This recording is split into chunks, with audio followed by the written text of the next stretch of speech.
हरे कृष्णा। तो आज हम लोग मानसिक पुरी धाम यात्रा करेंगे और आज का जो पर्व है जगन्नाथ कथा का बहुत ही रोचक है।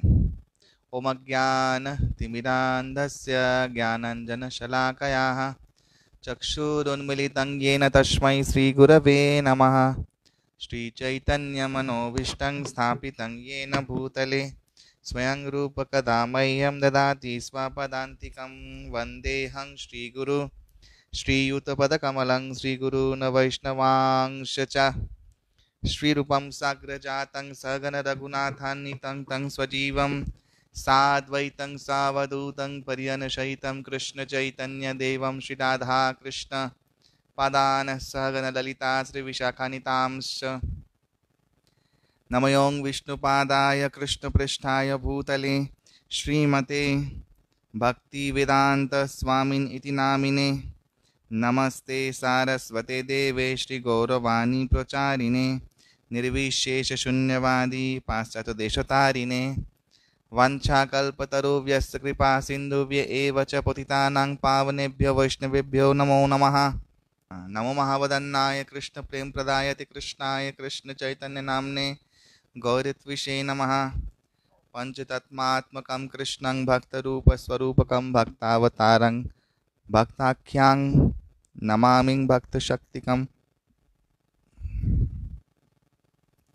नमस्ते गिरिराजाय गोवर्धननामिने अशेषक्लेशनाशाय परमानंददायिने हे कृष्ण करुणा सिंधु दीनबंधु जगतपते गोपेश गोपिका कांतो राधाकांतो नमः स्तुतप्त कांचन गौरांगी राधे वृंदावनेश्वरी विश्वसुति प्रणमामि हरिप्रिये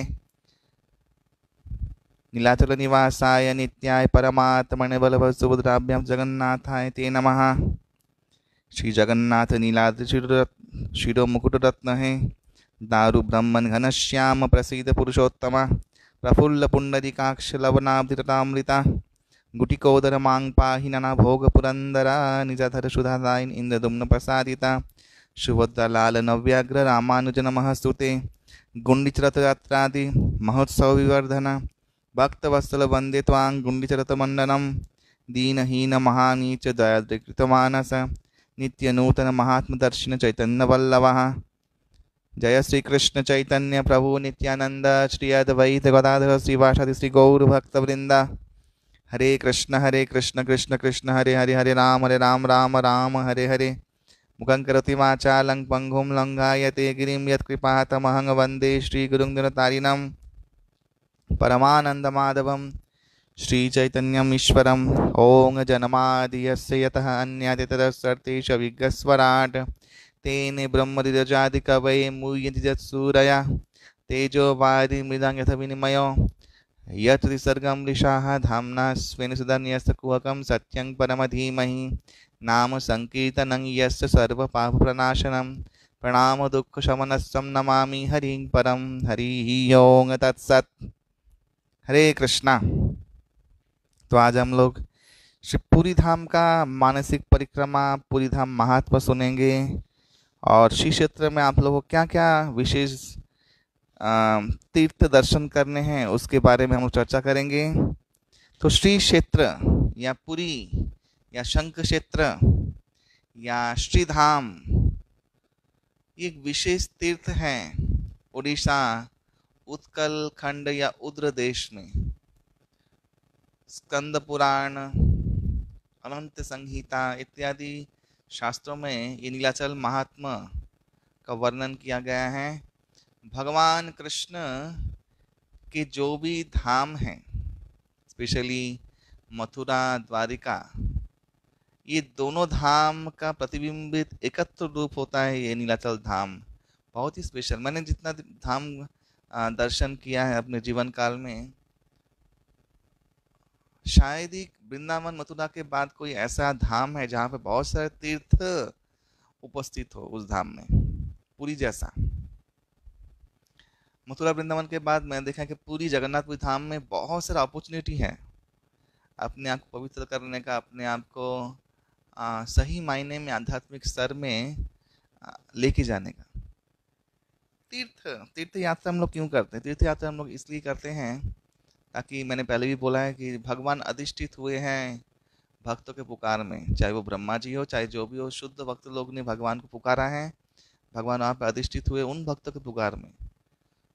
हम लोग पुकारेंगे, हम लोग का जो स्थिति है, भगवान तो प्रकट नहीं होंगे 100% श्योर, लेकिन उन शुद्ध भक्तों ने क्योंकि बुलाए हैं, उनकी इच्छा को पालन भगवान आजीवन करेंगे। तो इसका मतलब भगवान वहाँ पर अधिष्ठित हैं, तो हम लोग को वहाँ पे जाकर लाभ लेना चाहिए उस वाइब्रेशन का, उस कणाओं का, उन चरण धुलियों का और वो रज का, जहाँ पे उन शुद्ध भक्तों का पाँव पड़ा है, जहाँ पे भगवान ने शुद्ध भक्तों के साथ लीला किया है। उसका लाभ हम लोग को ये मिलता है कि हम लोग चाहे अनचाहे हम लोगों को सुकृति मिलता है।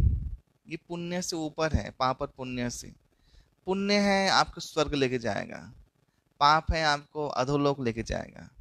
सुकृति एक और चीज होता है। सुकृति वो चीज होता है जो आपकी मोक्ष के द्वार को खोलता है। ये सुकृति आपको धाम में पांव रखने से मिलेगा, ये उन शुद्ध भक्तों की कृपा से मिलता है जिन्होंने उस धाम में धामेश्वर को प्रतिष्ठित किया है। जैसे हम लोग सुने हैं कि महाभागवत महाराज इंद्रद्युम्न ब्रह्मा जी के द्वारा श्री जगन्नाथ को प्रतिष्ठित किए हैं कलयुग पावनकारी धाम श्री क्षेत्र धाम में। और पूरी धाम अति मनोरंजनकारी, मनोहारी, अति सुंदर और बहुत ही, मैं बोलता हूँ, सरल धाम है। सरल धाम इसलिए क्योंकि यहाँ पे बहुत सरलता से भगवान का विशेष अनुकंपा प्राप्त हो जाता है, जो और धामों में नहीं मिलता है। आप जाइए बद्रीनाथ में, बहुत कष्ट करना पड़ेगा। रामनाथ में भी थोड़ा कष्ट है, द्वारिका में भी कुछ ही चीज है, लेकिन पुरी में बहुत कुछ है। एक बार कोई पुरी धाम जाता, अगर वो दर्शन स्थान में जा जाके उन सभी विभूतियों से जिन्होंने भगवान का सेवा करने के लिए वहाँ पे अपने सारा जीवन लगा दिया, उन विभूतियों के पास जाके कृपा याचना करें तो हम लोग का मंगल होगा, इसका कोई भी संशय नहीं है। अवश्य ही मंगल होगा। धाम, मैंने पहले भी कहा कि धाम में जाके धाम अपराध नहीं करना चाहिए। अवश्य ही किसी भक्त के मार्गदर्शन में धाम में जाना चाहिए, क्योंकि धाम वो स्थान नहीं है जहाँ पे हम लोग भौतिक क्रियाकलाप करें। उसके लिए बहुत सारा स्थान है, आप लोग जा सकते हैं वहाँ पे, लेकिन उस जगह पे जाके वो मत कीजिए जो अपने इच्छा पूर्ति, अपने भौतिक इंद्रिय विलास के लिए आप लोग करते हैं। स्पेशली मांसाहार, स्पेशली यौन संग, जो अपवित्रकारी, सबसे खतरनाक जो चीज़ें हैं, अपराध और पाप को जन्म देते हैं, वो सब चीज़ वहाँ पे मत कीजिए, क्योंकि वो उसका बहुत स्थान है। आप जानते हैं गोवा है, दीघा है, वहाँ जाइए, वहाँ जाके मत कीजिए। खाना पीना है तो वहाँ पे जाइए, ये मैंने पहले भी बोला है। जैसे हम लोग जानते हैं कुछ सालों पहले 2013 शायद केदारनाथ में एक महाप्रलय आया था। उसका कारण ही यही था, क्योंकि वहाँ पे लोग जाके व्यभिचार करते थे और बदमाशी, और वही जिस मैंने कहा बद्रीनाथ में वो शराब की दुकान, बड़ा एकदम शराब का दुकान, एकदम बद्रीनाथ के ठीक मंदिर में वो एक और बड़ा चीज दिखता है तो वो शराब का दुकान दिखता है। तो भगवान तो कृपामय है, भगवान ने जो किया वो कृपा परवश होके ही किया। तो वो तपस्या का स्थान है, और इन लोगों ने जाके अपना कचरा से भोग विलास का स्थान बना दिया था। तो भगवान ने सब कुछ ठीक कर दिया, फिर बराबर हो गए, जैसा था वैसा कर दिया। और जगन्नाथ जी सहन कर रहे हैं, क्योंकि तो करुणामय ज़्यादा हैं, करते हैं सहन। लेकिन जो बुद्धिमान व्यक्ति है, वो गुरु शास्त्र साधु का निर्देश श्रवण करके जीवन का उन्नति चाहता है। तो इसलिए श्री प्रभुपाद जी कहते थे धाम में 3 दिन से ज़्यादा रहना नहीं चाहिए। पता नहीं आपका मन का विकास से आप पता नहीं क्या कर बैठे, क्या अपराध हो जाए। धाम में जाके सुकृति मिलता है, लेकिन धाम में जाकर अपराध करने से सहस्त्र गुना अपराध का पाप दंड भी मिलता है, दोनों ही मिलता है। धाम में आप सुकृत सुकृत्य करें तो आपको बहुत प्रचुर कृपा आशीर्वाद, बहुत बिगड़ी आपकी बन जाएंगी, बहुत कुछ हो जाएगा आपने अगर कुछ अच्छा कुछ किया धाम में जाके जो शास्त्र निर्देश पालन करके। और वैसे ही आपने अगर शास्त्र निर्देश पालन नहीं किया तो वो आपका जो क्या होगा आने वाले जीवन में, वो आपका, आप खुद दायित्व है, दायित्वशील है उसके, और दायी है खुद अपने कर्मों के लिए। और जैसे धाम में नाम जप, सेवा अर्चन पूजा तपस्या का 1000 गुना फल मिलता है, ठीक धाम में पाप करने का भी 1000 गुना फल मिलता है। जो पाप आप यहाँ पे करते हैं, वो जितना पाप का कर्म फल आपको लगेगा, धाम में जाकर वही करने से आपको 1000 गुना फल मिलेगा। ये भी एक बात है, एक सिद्धांत है। तो इसलिए मैं बार बार बोलता हूँ कि धाम यानी शुद्ध चेतना, शुद्धाचार, सदाचार। और मुझे नहीं लगता ये इतना कठिन है, ये सब मन का वहम है। और ये सब जो मंत्राओं का जो है ना एसोसिएशन, कुसंग का प्रभाव है, बस यही और दो कारण है और कुछ नहीं है। ये कोई कठिन काम नहीं है। जीवन में बहक जाना, बिखर जाना बहुत आसान है, उसके लिए कोई प्रयास नहीं करना पड़ता है। संवरने के लिए बहुत प्रयास करना पड़ता है, क्योंकि संवरना जिस क्वालिटी के बेसिस में आपको मिलता है, और उसके बाद जो आपका चरित्र सूर्य समान बनने लगता है, उसका चकाचौंध से तो बहुत लोग को ईर्ष्या होने ही वाली है। हाँ हाँ, तो इसलिए ये सोना ऐसे आपको जो जो डुप्लीकेट सामान, क्या बोलते हैं उसको, क्या बोलते हैं उसको, सोना जो डुप्लीकेट बोलते क्या, आर्टिफिशियल ज्वेलरी, लाइक क्या बोलते हैं उसको, कहाँ से का बनता है जो आर्टिफिशियल ज्वेलरी, वो तो आपको कहाँ कहाँ नहीं मिलता, सब जगह मिल जाएगा। तो क्वालिटी क्या है, कुछ क्वालिटी है, कुछ क्वालिटी नहीं है। बहुत इजीली अवेलेबल है, और हम लोग जानते भी उसकी कोई कीमत नहीं, वो बहुत चीप है, वो हम लोग जानते भी हैं। ठीक, ये भी जानते हैं कि सोना हाँ क्वालिटी वाला है। सोना आपको हर जगह नहीं मिलेगा, और मिलेगा भी तो बहुत दाम से मिलेगा, उसके लिए आपको बहुत कुछ पे करना पड़ेगा। लेकिन सोना, सोना को इतना क्यों पे कर, वो भी तो धातु है, कांसा भी धातु है, सोना भी धातु है, उसमें क्या फर्क है, उसकी विशुद्धता। सोना एक ऐसा धातु है जो हमेशा प्राय 95% विशुद्ध रहता है, और उसका ग्लिटरिंग कभी नहीं जाता, क्योंकि उस सोने को भी कुछ पे करना पड़ा। क्या करना पड़ा, तपन, 100 बार वो तपा है, उसके ऊपर पिटाई हुई है, तब जाके वो कुंदन बना है, और तब जाके वो इतना महंगा बन गया, इतना गुरुत्वपूर्ण बन गया। उसका चकाचौंध कुछ अलग विशेषता लाता है, उसका जो तेज है वो बढ़ गया है, करोड़ों गुना बढ़ गया है, जो और किसी में स्थिर नहीं रहता है। ठीक वही चीज है ये सच्चरित्र को बढ़ाना, और कुचरित्र का जो उदाहरण है वो नकली सोना, उन्हें नकली ज्वेलरी, उसको उसका तेज खत्म भी हो जाएगा, उसका वैल्यू भी खत्म हो जाएगा। हाँ चीप है, लेकिन जो सच चरित्र है वो सोने के समान है, कुंदन के समान है। वो कष्ट तो होता है, और उसको संवरने में बहुत समय लगता है और बहुत प्रयास करना पड़ता है, लेकिन जब वो ग्लिटर होता है तब परमानेंट ग्लिटरिंग उस पर से निकलता है। तो ये है कहने का अर्थ। तो तीर्थ में जाइए, तीर्थ में जाकर कोई कुकृत्य अवश्य ना करें, थोड़ा कंट्रोल करें। हाँ, ऐसा तो नहीं है कि चाय नहीं पी के आप लोग मर जाएंगे, खाना नहीं खाएंगे तो आप लोग पोषण नहीं मिलेगा, मर जाए। चाय नहीं पियेंगे, चाय में कोई पोषण तत्व नहीं रहता है, पहली बात तो ये है। बेवकूफ लोग ये सब तर्क करते हैं, अरे प्रभु जी चाय नहीं पिया तो सर घूम रहा है, सर जिस दिशा में घूम रहा है उल्टी दिशा में घूमिए, सर घूमना बंद हो जाएगा। हाँ, उल्टी दिशा में घूमिए, सर जिस दिशा घूम रहा है ना, आप उल्टा घूमिए उसका। छोटी छोटी चीजें, लोग लोग चाय नहीं पिएंगे इसके डर से जो मानसिक विक्षेप लाते हैं अपने जीवन में, सोचिए वो कैसे मन केंद्रित करेंगे अपने मुक्ति के लिए, वो किस दलदल में फंसा हुआ है आप सोच सकते हैं।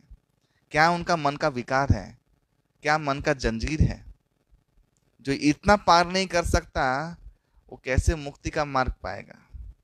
ये प्रथम शिक्षा है, वो कितना मूर्ख है व्यक्ति।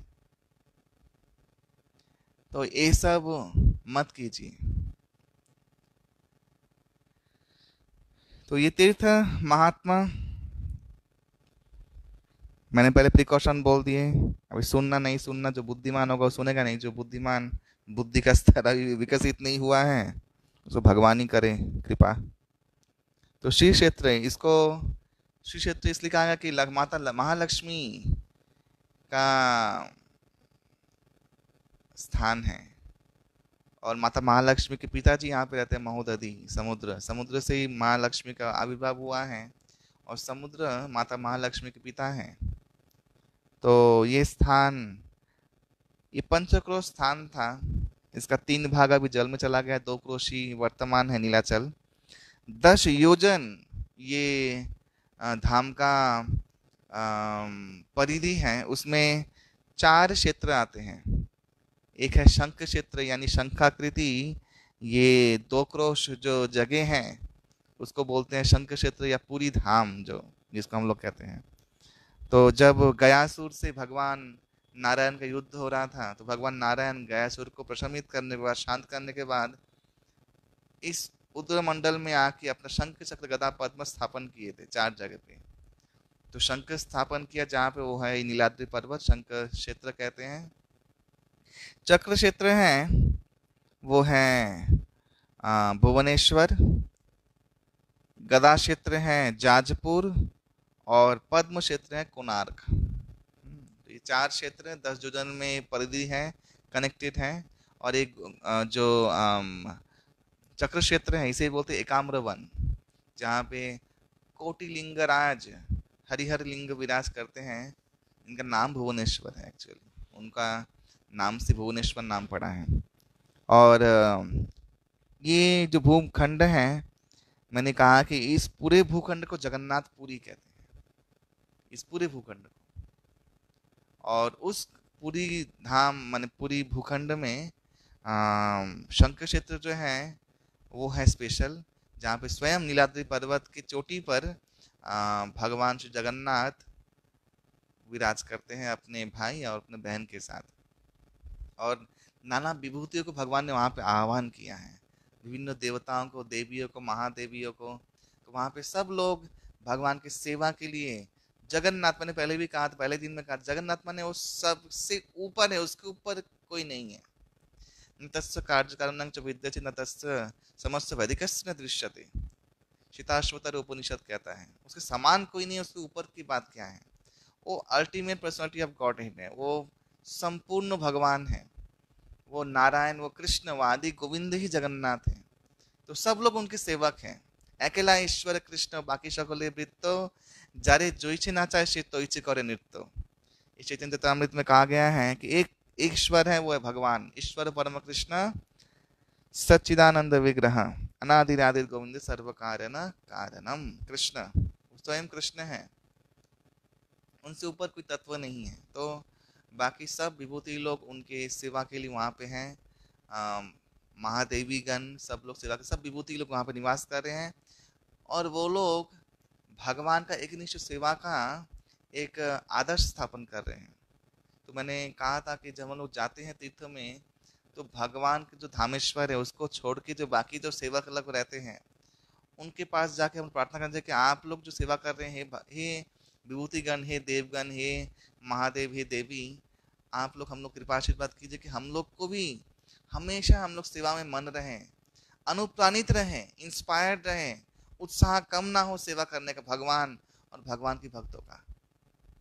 तो ये तीर्थ में जाके उनका आशीर्वाद से आपको बहुत कुछ, आपका जो भक्ति में अगर कुछ डामाडोल चल रहा है, आपके भक्ति में कॉम्प्लिसियंसी है, माने बहुत कुछ जज्जता चल रहा है, माने बहुत ही संघर्ष चल रहा है, तो धाम में जाके उनके आशीर्वाद से वो रिलीफ मिलता है।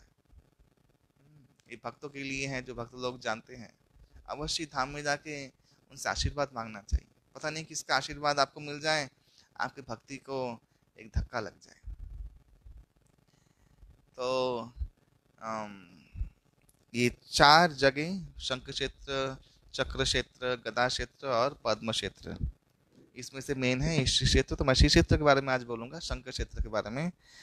तो स्कंद पुराण में कहा गया है, ये माता महालक्ष्मी कह रही है कि पंचक्रोशम इदम क्षेत्रम समुद्रम व्यवस्थितम समुद्रंत व्यवस्थितम द्विक्रोशम तीर्थराजस्य तथा तथा भूमौ सुनिर्मलम सुवर्ण बालुकाकीर्णम नीलपर्वत शोभितम योऽसौ विश्वेश्वरो देवाः सकान् नारायणात्मकम।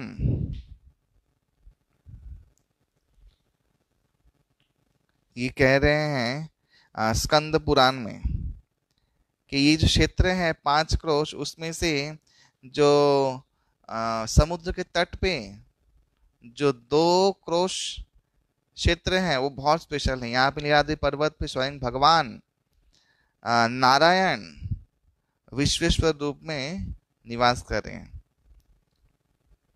भगवान श्री हरि स्कंद पुराण में और भी कह रहे कि सत्यम सत्यम पुनः सत्यम सत्यम एतद ब्रवीमि ते प्रसाद भंगे तत् स्थानम न्यात्यज्यामि कदाचन। कि मैं कभी भी, सत्यम सत्यम में त्रिसत्य है कि मैं कभी भी इस श्री क्षेत्र छोड़ के कहीं नहीं जाता। मैं यहाँ पे प्रसाद भंगे तत्स्थानम, हाँ, मैं यहाँ पे हमेशा कृपा प्रसाद सबको देता रहता हूँ और मैं हमेशा यहाँ पे सभी भक्तों के लिए उपलब्ध रहता हूँ। ब्रह्म पुराण में दिया गया है 10 योजनम विस्तीर्णाम 5 योजनम अयातम नानाश्चर्य सम्ययुक्तम क्षेत्रम परम दुर्लभम। ये 10 योजन क्षेत्र में जो 5 क्रोश क्षेत्र है, जो श्री क्षेत्र है, ये सारे तीर्थों में बहुत दुर्लभ तीर्थ हैं। ऐसे शास्त्रों में बहुत जगह पे इसका श्री क्षेत्र का महिमा वर्णन किया गया है।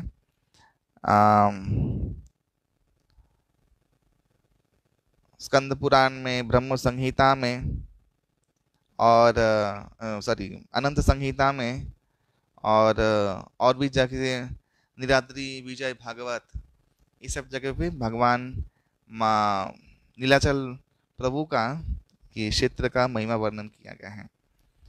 तो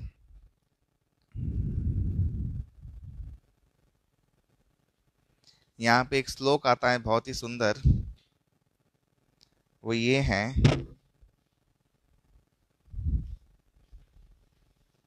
कि भगवान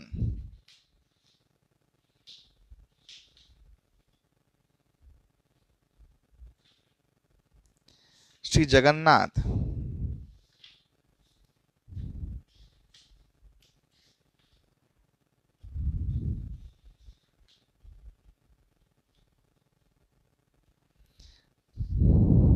वैष्णव संत में बोला गया है, मथुरा द्वारिका लीला ज करोति च गोकुले नीलाचल स्थित कृष्ण सत्वरे चरति प्रभु।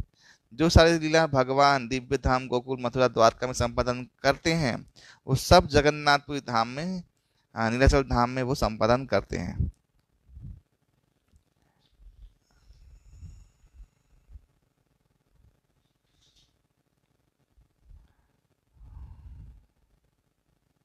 तो ये सब सारे तीर्थ भगवान यहाँ पे आह्वान किए हैं। सारे तीर्थों के द्वारा भगवान यहाँ पे सुशोभित है नीलाचल मध्य में। और भगवान का ये नित्य शाश्वत धाम है। मैंने कहा था सप्तपुरी में से एक पुरी है ये नीलाचल या नीलयापुरी। तो अभी हम लोग इसका दर्शन, श्री मंदिर क्या क्या है हम लोग जान लेते हैं झटपट। तो ये श्री मंदिर यह है जगन्नाथ देव का मंदिर। ये 2 प्राचीरों से घिरा हुआ टेम्पल है। अंदर जो बाहर का प्राचीर है उसे कहते हैं बहिर प्राचीर, और अंदर का प्राचीर जो है माने जो दीवार है उसे कहते हैं कुर्म प्राचीर। और इसका कारण ये है कि समुद्र देव का आवाज पहले आता था, तो लक्ष्मी देवी को भगवान ने कहा कि देखो समुद्र का आवाज आ रहा है, बहुत डिस्टर्बेंस होता है। तो तब उसके बाद हनुमान जी ने एक कुर्म प्राचीर बनाया। आप देखिएगा कुर्म प्राचीर और बहिर प्राचीर के बीच में आप रहेंगे तो कभी कभी समुद्र का आवाज रात को आपको मिलेगा भी। कुर्म प्राचीर का अगर अंदर चले जाएंगे समुद्र का आवाज आपको नहीं मिलेगा। ये आज भी है। तो विशेष ये श्री मंदिर,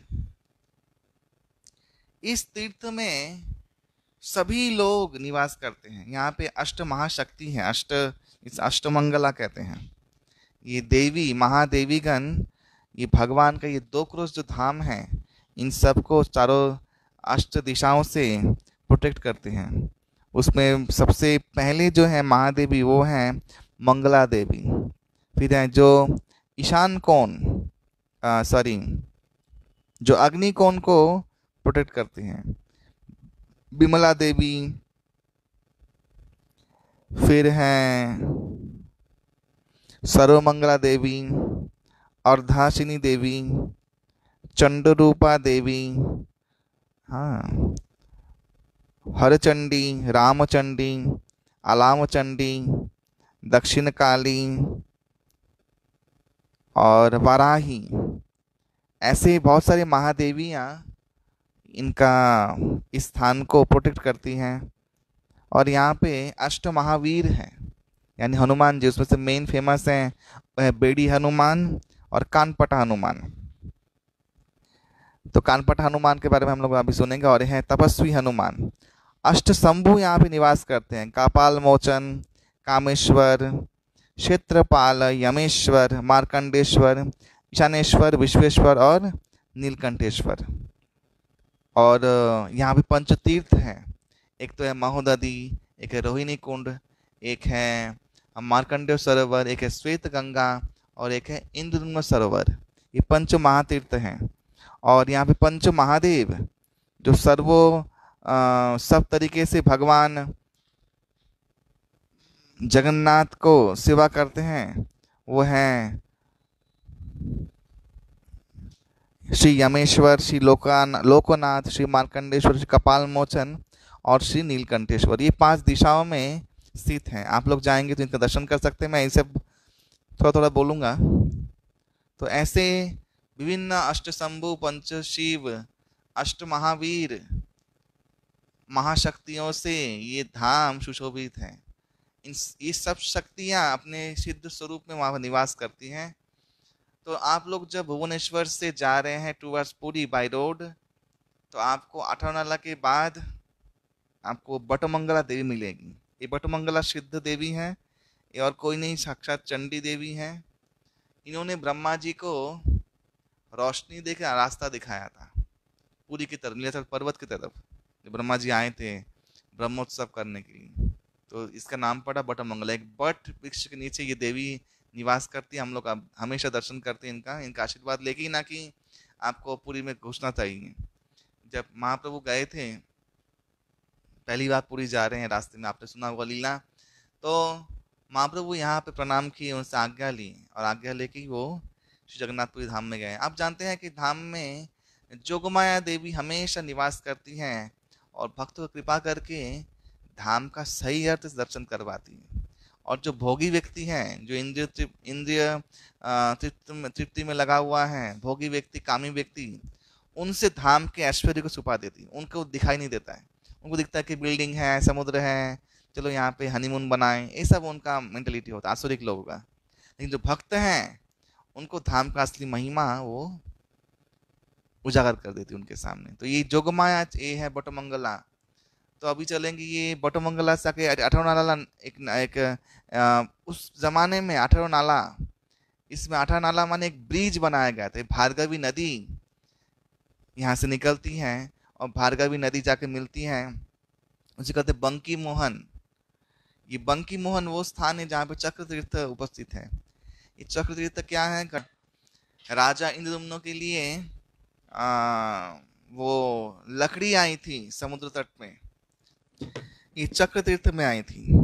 तो जब राजा ने जब देखा वो सुंदर नीम के वृक्ष का काठ का लकड़ी का लॉग, तो वो चकित रह गए। उसमें चक्र तीर्थ, उसमें चक्र का निशान देखा और उस निशान में नारायण का दर्शन हुआ।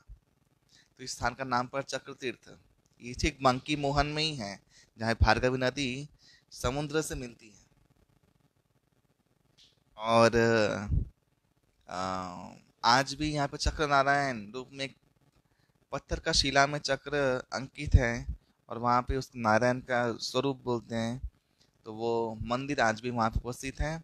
तो भार्गव नदी को पार करके जाने के बाद आप पुरी के रास्तों में आप एंट्री लेंगे। तो जो रास्ता गुंडीचा से श्री मंदिर तक है उसे बोलते बड़दंड, जिसमें रथ यात्रा होता है।